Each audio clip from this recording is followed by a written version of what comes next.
illegal immigration crisis has been front and center since President Trump took office in January. That's right, and he vowed to deport undocumented immigrants who are here in the U.S. illegally.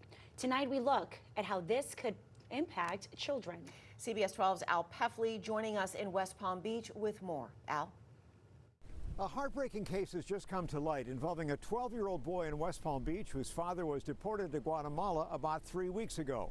That left the boy in a difficult spot with no legal guardian he could live with here in the U.S. This is one of the very many cases that we are going to see happen. Mariana Blanco, director of operations at the Guatemalan-Maya Center in Lake Worth Beach, says this boy, whose face has been covered, 12-year-old Amilcar, is now safely home with his dad in Guatemala. She says ICE unexpectedly detained and deported his dad, leaving the child in the U.S. alone with no adult parent or relative to take him.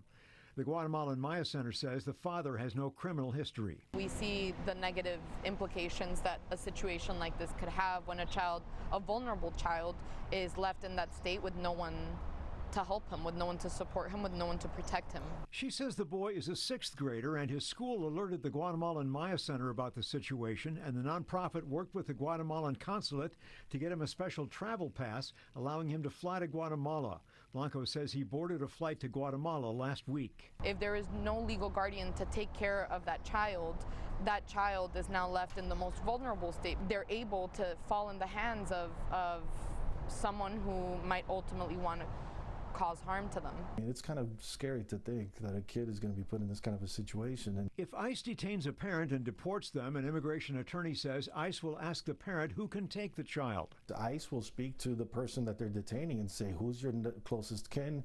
Who's the nearest relative? Who do we reach out to come pick up this kid? Because you can't just leave this kid on the side of the street or something. An ICE spokesman said in an email these situations vary case by case, and he says they're not able to generalize how they would handle a case where a parent is deported, leaving a child with no other adult in the U.S.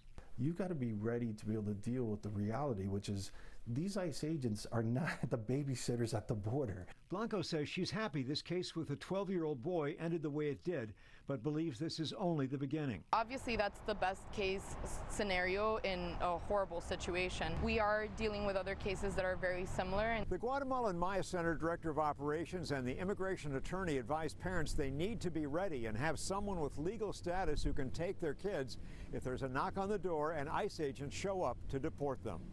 In West Palm Beach, Al Peffley, CBS 12 News.